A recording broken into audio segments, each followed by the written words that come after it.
working 24 hours on call is a kind of slavery, and if you've done a little mistake, then they will beat you, or maybe they will tell you, oh, you're not going to be paid because you've done this.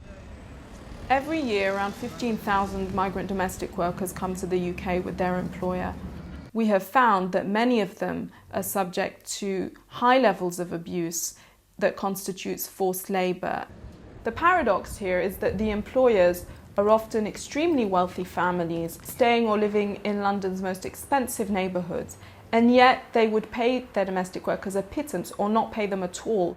I work for them 105 hours a week. I work with this family over a year, and I don't even have the day off that they have promised to me. What we have agreed to for my salary is £1,000 a month, but they only give me £200. My madam and the husband of my madam, they are not allowed me to use a mobile phone, and they are not allowed me also to have a money in my pocket. 2 years ago, in April 2012, the British government changed the rules for migrant domestic workers coming to the UK. They're now only able to work for one employer, the employer who brought them to the UK. If they're facing abuse by that employer, they can't leave and take up other legal work. They have to either stay and suffer that abuse or run away and live underground. About my passport, since they hired me in Kuwait, the husband of my employer is the one who held it.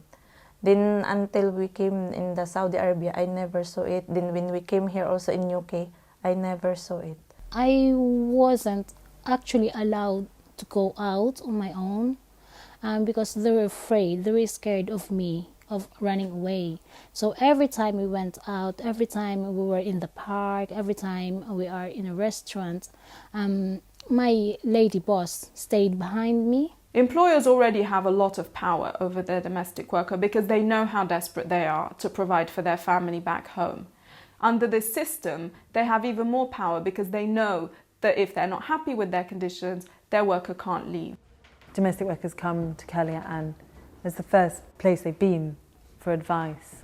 Unfortunately, now we do have to inform these women that if they were on the domestic worker visa and they've escaped, they have breached the immigration rules, and that there is a risk that they could be detained and possibly deported. This is where we lived before, and we always walk the streets. That is the flat where we live. I can remember I'm here in London, but I am like a prisoner. I can say that I work very hard for them, but still they treated me like this. That day that I escaped from them, I tell myself, I'm free, but still I have the fear that they will do something because they are powerful diplomats, they are untouchable.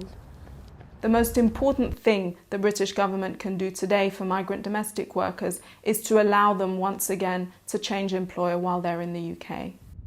Unless the government acts, this horrendous abuse will continue.